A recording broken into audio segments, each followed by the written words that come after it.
Muy bien. De la colecistectomía, ¿qué cosa les podrían preguntar? No les van a preguntar los pasos, pero sí les pueden preguntar a qué le llaman colecistectomía directa y a qué le llaman colecistectomía indirecta. La colecistectomía directa es cuando ustedes empiezan del fondo de la vesícula y van avanzando hacia el bacinete y al final llegan la arteria y el conducto cístico. ¿Ok? A eso se llama directo. Van desde el fondo hacia el bacinete. Indirecta es cuando ligan primero el conducto y la arteria cística y se van del bacinete hacia el fondo de la vesícula. ¿Ok? Ese concepto es el que deberían recordar. Muy bien, vamos a responder la siguiente pregunta, la 5. Fue pregunta recién dado también. En el diagnóstico de la colecistitis aguda, lo característico es, dice, vesícula palpable, leucocitosis con desviación izquierda, fiebre y escalofríos, dolor prolongado en el cuadrante superior derecho o cálculos biliares en la ecografía. ¿Cuál es lo característico de la colecistitis aguda?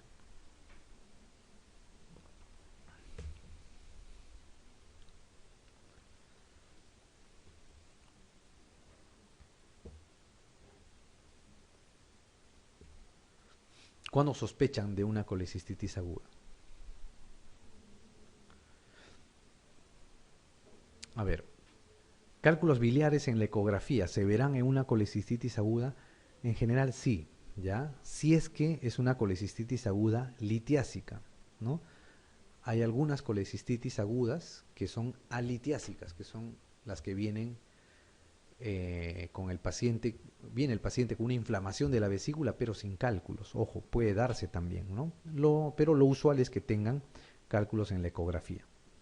Pero un cálculo en la ecografía no necesariamente les va a decir que es una colecistitis aguda, ¿no? Puede haber cálculos sin inflamación también.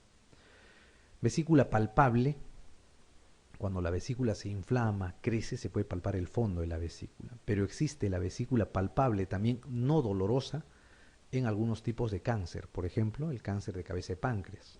¿Okay? Uno palpa la vesícula, se nota crecida, pero no duele.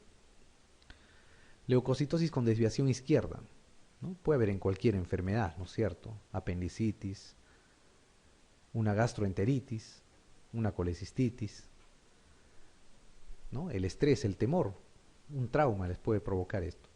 Fiebre y escalofríos, lo mismo. Lo característico en la colecistitis aguda es el dolor prolongado en el cuadrante superior derecho. ¿Okay? Eso es lo característico. Así como el síndrome mínimo apendicular era el dolor en fosa ilíaca derecha, lo mismo. El diagnóstico de en el diagnóstico de la colecistitis aguda, lo característico, lo primordial es el dolor prolongado en el cuadrante superior derecho. ¿Okay? De esta palabra no se olviden, prolongado. Si es un dolor espasmótico, corto, de gran intensidad, puede ser un cólico vesicular, ¿no? Tiene que ser un dolor prolongado para decir que es colecistitis aguda. Muy bien. La siguiente pregunta dice, ¿cuál sería su actitud ante un paciente varón de 60 años con diabetes mellitus, que presenta dolor en hipocondrio derecho con signo de Murphy positivo, fiebre y escalofríos, leucocitosis con neutrofilia y anillo gaseoso en la zona vesicular en la radiografía simple de abdomen? ¿Qué harían con este paciente? Tratamiento antibiótico y colecistectomía en 72 horas, tratamiento antibiótico y colecistectomía diferida, colecistectomía urgente y cobertura antibiótica, tratamiento antibiótico solo o colecistectomía urgente solo. ¿Qué harían con este señor?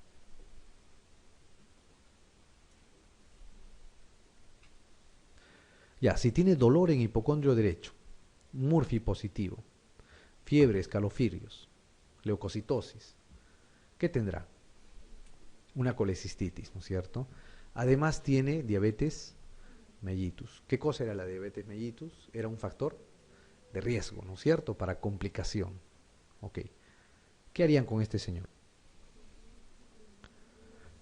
Tendrían que someterlo a una colecistectomía, pues no hay que sacarle la vesícula. En estos pacientes se hace la colecistectomía precoz, urgente, y dar cobertura antibiótica, obviamente. Ahora, como si eso fuera poco, además les dicen anillo gaseoso en la zona vesicular, en la radiografía simple de abdomen. Cuando ustedes tienen un paciente que tiene un cuadro de colecistitis aguda y en la radiografía ven esto, el anillo gaseoso en la zona vesicular, en el hipocondrio derecho, deben de pensar en una colecistitis enfisematosa, que es una urgencia quirúrgica, en la cual se debe actuar de inmediato. Este paciente debe ser operado pronto porque tiene altas tasas de mortalidad. ¿Ok? Entonces la colecistectomía urgente y la cobertura antibiótica es la respuesta. Incluso sin tener el anillo gaseoso en la zona vesicular, ¿no? Tiene colecistitis aguda con un factor de riesgo importante. Esa es la radiografía donde se ve, miren, el anillo gaseoso, ¿no? Cuando ustedes vean esto en un paciente con una colecistitis aguda, lo que se debe pensar es que está haciendo una colecistitis enfisematosa, ¿no? Es una urgencia quirúrgica, se debe operar de inmediato a este paciente. Y ahí viene la pregunta, la 7, dice, en una colecistitis enfisematosa, ¿en qué microorganismo pensaría? En el Staphylococcus aureus, la Klebsiella pneumoniae, el Clostridium perfringens, la Pseudomonas aeruginosa o el Clostridium enfisematoso.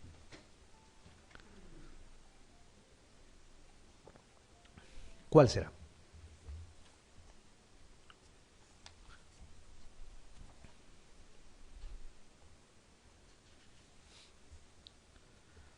Es un productor de gas, ¿no es cierto? ¿Cuál produce gas ahí? Los Clostridium, ¿no es cierto? Y el más común es este, pues, ¿no? La C, el Clostridium perfringens. Es la respuesta, ¿no? La C. Muy bien. La siguiente pregunta dice, la entidad conocida como el síndrome de Mirici es la fístula colecisto-coledociana, la estenosis de la vía biliar principal, la fístula colecisto-colónica, la fístula colecisto-duodenal o la presencia de aerobilia. ¿Qué es el síndrome de Mirici? Es una fístula, ¿no es cierto? Es una fístula entre la vesícula y ¿quién? El colédoco, el colon o el duodeno.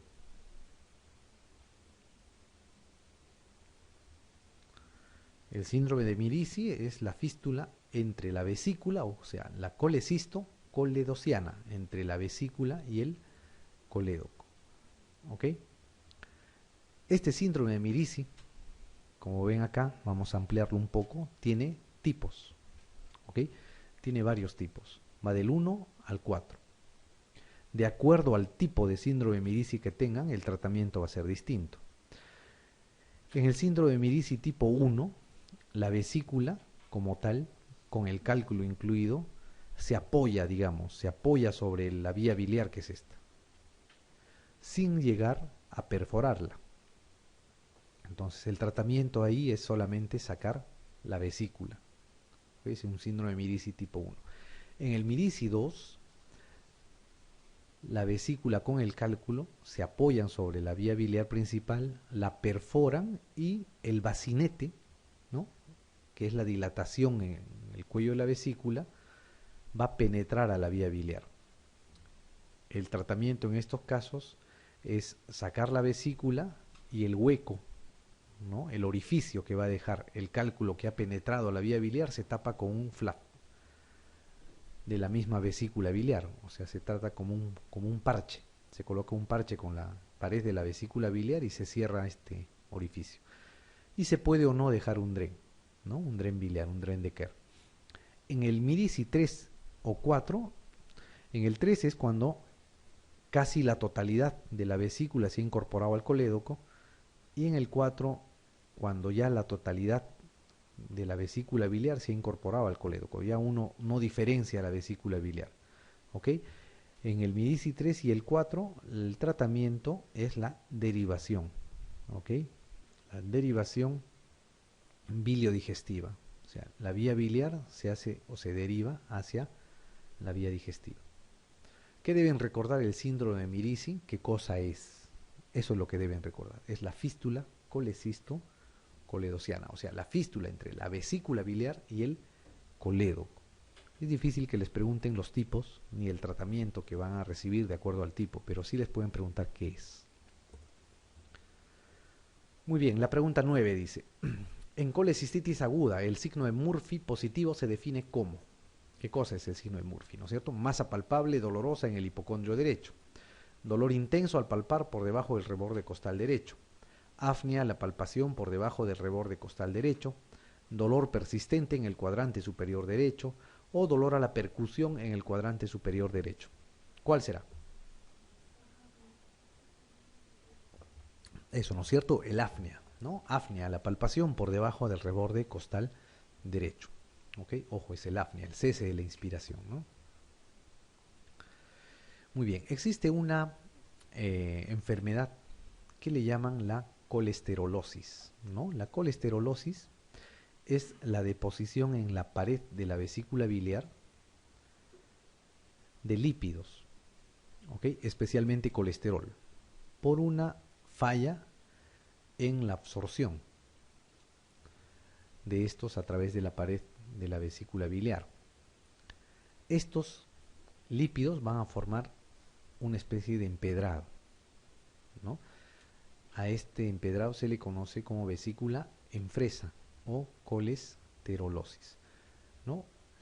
Algunos ecografistas lo informan como múltiples pólipos. En general el tratamiento de esto es la colecistectomía también, ¿ok? Entonces en la colesterolosis el tratamiento es la colecistectomía. ¿Por qué?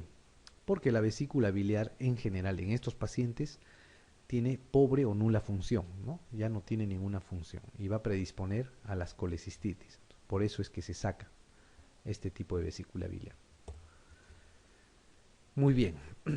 La pregunta 10 habla de otro tipo de complicación, otra entidad de la en la vesícula biliar. Dice, ante una vesícula en porcelana, su actitud sería, ¿qué cosa harían si diagnostican una vesícula en porcelana? Seguimiento con ecografía, colecistectomía si el paciente se encuentra sintomático, colecistectomía electiva, tratamiento con ácido quenodesoxicólico o se trata de un hallazgo sin importancia clínica. ¿Qué harían con un paciente con una vesícula en porcelana?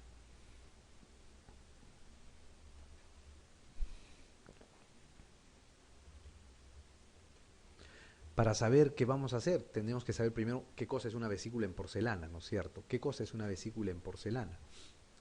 La vesícula en porcelana es la infiltración de la pared vesicular por calcio. En general es una lesión premaligna, ¿ok? Predispone al cáncer. Sabiendo esto, ¿qué deberíamos hacer con una vesícula en porcelana? Eso, ¿no es cierto? La colecistectomía electiva, ¿no es cierto? No importa si el paciente está o no sintomático, ¿no? Se debe hacer la colecistectomía. Muy bien. Además de la vesícula en porcelana, que vamos a ver más adelante, existen los pólipos vesiculares. Los pólipos vesiculares, dependiendo del tamaño, también van a ser lesiones premalignas. ¿Qué es un pólipo vesicular? Un pólipo vesicular es una lesión o un tumor benigno que se localiza en la pared de la vesícula biliar, ¿no? En la pared interna de la vesícula biliar, en la mucosa. Pueden alcanzar diferente tamaño, pero los que miden más de 1 centímetro se consideran lesiones premalignas, ¿ok? Por ende, los tumores o los pólipos vesiculares que miden más de 1 centímetro deben ir a tratamiento quirúrgico, o sea, se les debe hacer una colecistectomía a estos pacientes. Si tienen menos de 1 centímetro, se puede hacer seguimiento seriado y ver si el paciente, si el pólipo empieza a aumentar de tamaño o no. Si empieza a aumentar de tamaño, se acerca a 1 centímetro o sobrepasa esa dimensión, debe ser operado. ¿Ok? Los pólipos menores de 1 centímetro se operan en 2 circunstancias. Solamente si el paciente tiene más de 50 años, por la posibilidad de que sea un cáncer, y si es que están asociados a cálculos, ¿no? Si están asociados a cálculos o tiene más de 50 años, el paciente portador de pólipos debe ser operado. Si no, se debe hacer un seguimiento. ¿Ok? Eso es lo que ustedes deben saber. Ahora, ¿qué cosa van a encontrar en la práctica diaria? En la práctica diaria, la mayoría de pacientes que tienen pólipos, así sean pequeños, se operan. ¿Ok? En nuestro medio. ¿Por qué? Por el tema de que son pacientes que por lo general no soportan el estrés. A un paciente ustedes le dicen, sabe que usted tiene un tumor que es benigno en la vesícula, vamos a ver si crece y se vuelve cáncer y le vamos a sacar.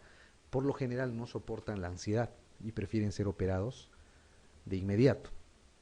¿Okay? Y la otra opción es que los pacientes, por lo general, tienen cierta displicencia, ¿no? Uno les puede decir, tiene que hacerse sus controles periódicos cada 6 meses y van a aparecerse después de 2, 3 años y probablemente puede ya haber sobrepasado el límite permitido. Entonces, por lo general, ustedes van a ver en la práctica diaria que los pólipos vesiculares, sean cualquier tamaño, se operan. ¿Ok?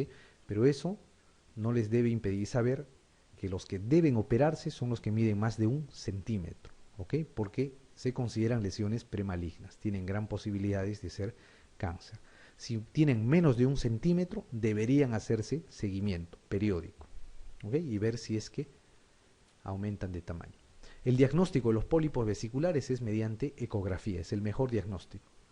Aquí en estas imágenes ven la imagen de un pólipo y de un cálculo vesicular, ¿no? ¿Qué diferencia hay? Los pólipos vesiculares, en esta imagen de acá arriba, se van a encontrar como lesiones que están adosadas a la pared. Al movimiento del paciente no van a cambiar de posición, van a permanecer adosadas a la pared y no van a dejar la sombra o el cono acústico posterior. Esta es una vesícula con cálculos vesiculares, con litiasis. Estos son los cálculos que están acá, dejan un cono acústico, ¿no es cierto? Una sombra acústica. ¿Por qué? Porque las ondas sonoras del ecógrafo llegan al cálculo y dan bote, no pasan hacia atrás. Por eso dejan el cono acústico o la sombra acústica. Y obviamente si ustedes hacen modificar a la posición del paciente, los cálculos van a modificarse con la posición. No así los pólipos vesiculares, ¿no? Entonces el diagnóstico, no se olviden, de los pólipos vesiculares es mediante ecografía. Bien, vamos a hablar de lo que es la vesícula en porcelana, ¿no? Estas son imágenes de lo que es la vesícula en porcelana, ¿no? Una radiografía donde se va a ver la densidad cálcica de la vesícula en el hipocondrio derecho, una ecografía donde van a ver una gran sombra acústica de toda la vesícula, ¿no? Producto de la infiltración por calcio. En la tomografía lo que van a ver va a ser una pared engrosada de densidad cálcica también, ¿no? Y en el centro pueden o no encontrar una interfaz de densidad líquida o heterogénea. Cuando se saca un cálculo, perdón, una vesícula en porcelana, lo que se evidencia es esto, ¿no? Una pared blanquecina gruesa, dura, y un contenido blanquecino también, amorfo.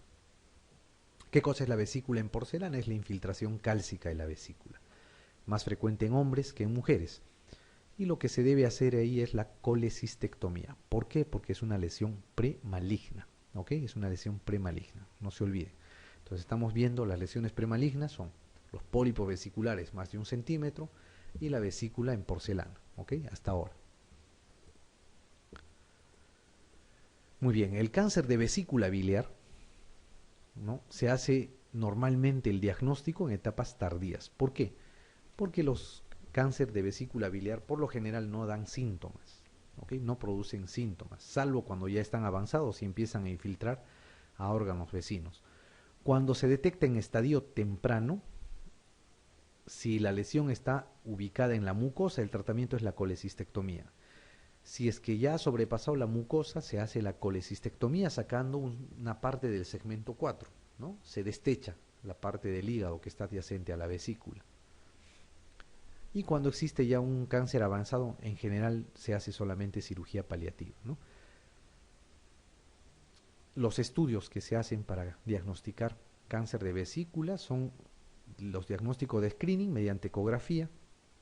La tomografía nos va a dar mayor información sobre cómo están las paredes, cómo están los órganos adyacentes, y la resonancia magnética nuclear, la colangioresonancia específicamente, va a darnos un diagnóstico más certero sobre el cáncer de vesícula biliar y de cualquier parte de la vía biliar en general.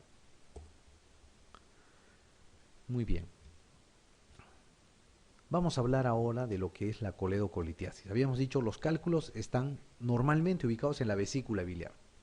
En algún momento esos cálculos pueden pasar a través del conducto cístico y dirigirse hacia lo que es la vía biliar, ¿no? Hacia lo que es el colédoco.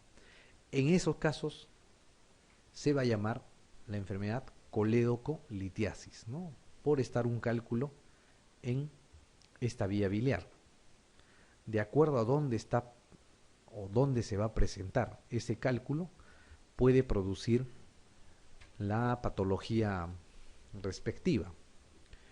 Cuando el cálculo se encuentra en la vía biliar principal, acá en el colédoco, y no hay evidencia de cálculos en la vesícula biliar, o no hay evidencia de que ese cálculo haya migrado de la vesícula biliar hacia el colédoco, se debe pensar en una coledocolitiasis primaria.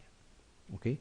La coledocolitiasis primaria se denomina a aquel paciente con un cálculo en la vesícula, en el colédoco que se ha formado ahí, en esa zona, en el colédoco. No ha pasado de la vesícula biliar al colédoco, sino se ha formado en el colédoco. La coledocolitiasis residual es aquella coledocolitiasis que se hace el diagnóstico en un paciente previamente operado de cálculos en la vesícula. ¿Qué se cree en estos pacientes? Que algún cálculo ha migrado de la vesícula al colédoco y cuando se ha extraído la vesícula se ha dejado pues este cálculo, ¿no? Por eso se llama coledocolitiasis residual. En general ahora se llama residual a todo, ¿okay? Todo paciente que tiene cálculos en el colédoco con cirugía previa. Antes se clasificaba, cuando pasaban más de 2 años, se decía que eran cálculos que habían aparecido de nuevo, o sea, nuevamente se han formado, ¿no? Y si era menos de 2 años era residual, pero ahora se denomina residual a todos. Cuando este cálculo de la coledocolitiasis se impacta en el bacinete, lo que va a hacer es va a aumentar la presión sobre la vía biliar principal. Este aumento de la presión sobre la vía biliar principal va a predisponer a la infección por microorganismos que van a llegar al colédoco de manera ascendente, o sea, van a partir del intestino y van a llegar al colédoco. A esta infección se le va a llamar colangitis. Y la colangitis va a tener una triada. ¿Ok? No se olviden de esta triada, han preguntado muchas veces en los exámenes de residentado y seguramente lo van a seguir haciendo. ¿Cuál es la triada de Charcot? ¿Okay? La triada de Charcot o de la colangitis es fiebre con escalofríos, o sea, fiebre en agujas como de un absceso, ictericia y dolor en hipocondrio derecho. Fiebre en escalofríos por la presencia de pus en esta zona, ¿no es cierto? Se va a manifestar como un absceso. Ictericia por la obstrucción de la salida de bilis del colédoco al duodeno. Y dolor en hipocondrio derecho por la misma presencia de inflamación en esta zona. Cuando existe esta triada más hipotensión o shock y trastorno del sensorio, se le va a llamar la pentada de Reynolds. ¿Ok? La pentada de Reynolds. Entonces, acuérdense, la triada de Charcot es típica de la colangitis. Cuando existe la pentada de Reynolds, se habla de una colangitis tóxica. ¿Ok? Colangitis tóxica. O aguda tóxica van a encontrar en algunos lugares. ¿Qué diferencia hay entre la triada de Charcot y la pentada de Reynolds? ¿Para qué nos sirve? La triada de Charcot en general va a responder al tratamiento médico. Van a poner en reposo al paciente, le van a dar su antibiótico, van a calmarle el dolor y la mayor parte de veces el paciente va a responder. Pero si ustedes están frente a un paciente con una pentada de Reynolds, este paciente debe ser drenada la vía biliar de inmediato.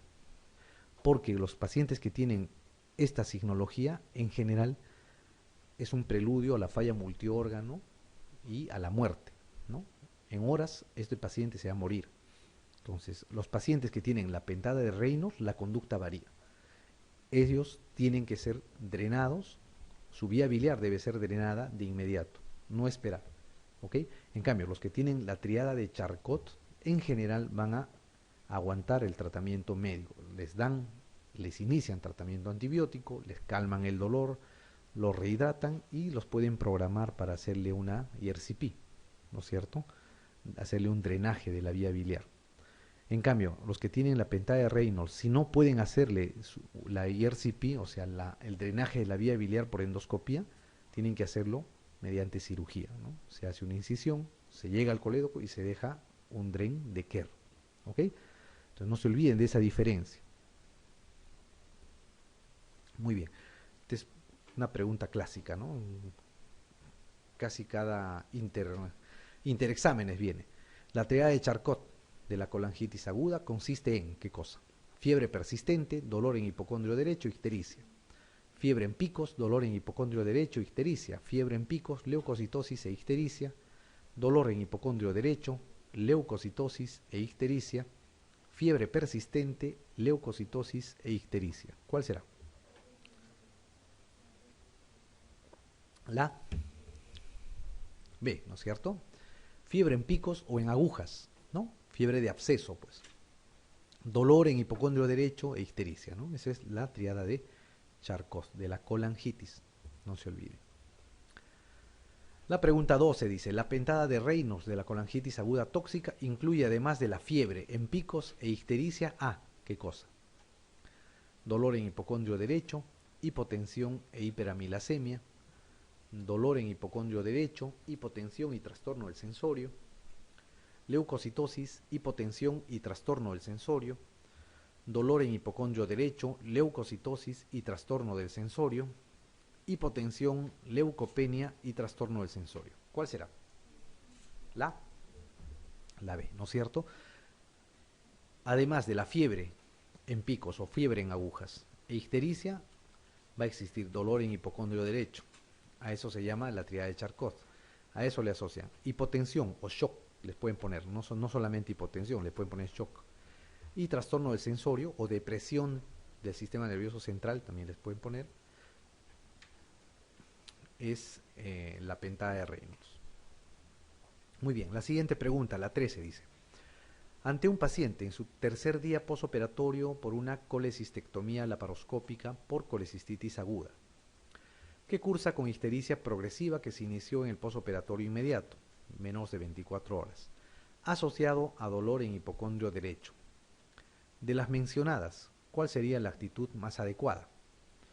Cirugía laparoscópica urgente por lesión de la vía biliar, ERCP, o sea, esto es la colangiopancreatografía retrógrada endoscópica, ¿no es cierto? ERCP por sus siglas en inglés.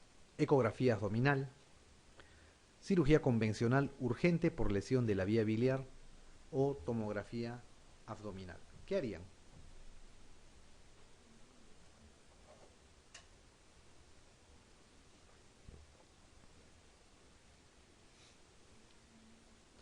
¿Qué cosa es, para empezar? ¿Qué puede ser? Claro, puede ser un cálculo residual, ¿no es cierto? Han operado la vesícula y podría haber que un cálculo ha pasado al colédoco y es una coledocolitiasis residual. Es una opción. ¿Qué otra cosa puede ser? Es un paciente que ha sido operado por una colecistitis aguda, ¿no? Probablemente ha sido difícil, ¿verdad? Y tiene ictericia desde el posoperatorio inmediato. ¿Qué podría ser también? Una lesión, pues, ¿no? Una lesión de vía biliar también puede ser, ¿no? Puede ser una coledocolitiasis residual o una lesión de vía biliar, cualquiera de las dos. ¿Qué harían en este paciente? ¿Qué es lo más adecuado? ¿Ecografía le servirá? Poco, ¿no es cierto? La ecografía es muy útil para ver vesícula biliar. Para ver colédoco es poco útil, no sirve mucho. Tomografía, tampoco, ¿no? La colangioresonancia sí le serviría en este caso, pero la tomografía no. ¿Lo reoperarían a este paciente de inmediato? No, siempre que tenga un paciente que curse con alguna complicación posoperatoria, ese es un dogma en cirugía, siempre se debe elegir la opción menos cruenta, ¿ok? La opción menos cruenta. De estas, entre las dos intervenciones, pensando incluso en lesión de vía biliar o una coleocolitiasis, lo que se debería hacer y lo que está indicado en todo paciente con ictericia en el posoperatorio es la ERCP, ¿ok? ¿Por qué?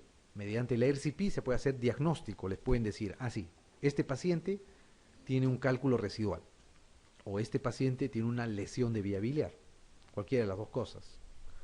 Pero además puede ser terapéutica.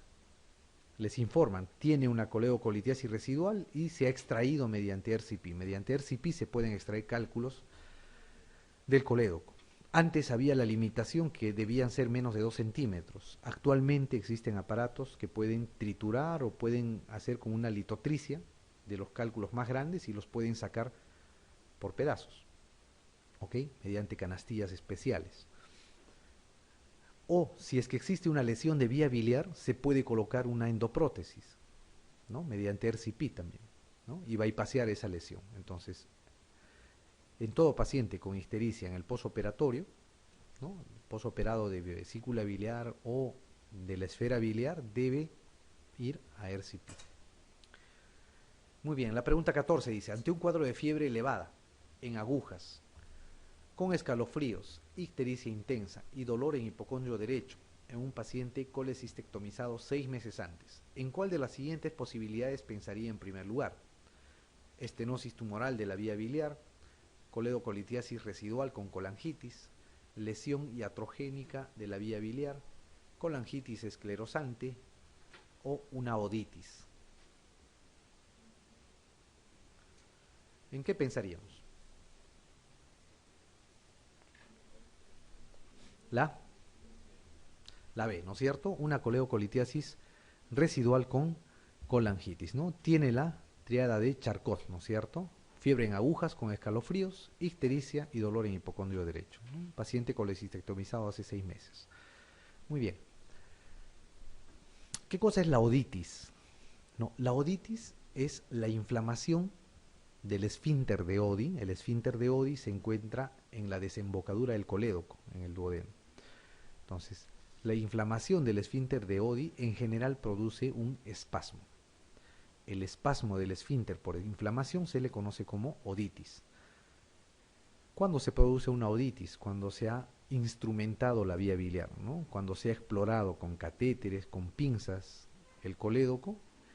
Por reflejo, el esfínter de Oddi se puede cerrar, se inflama y se cierra, se hace un espasmo. En general dura 3 días, ¿no? Al tercer día ya debe empezar a revertir. ¿Ok? Entonces, cuando se hace una exploración de vía biliar, por lo general al tercer día el gasto del drenaje de bilis empieza a disminuir. ¿Ok? La oditis entonces no es otra cosa que el espasmo por inflamación del esfínter de Oddi.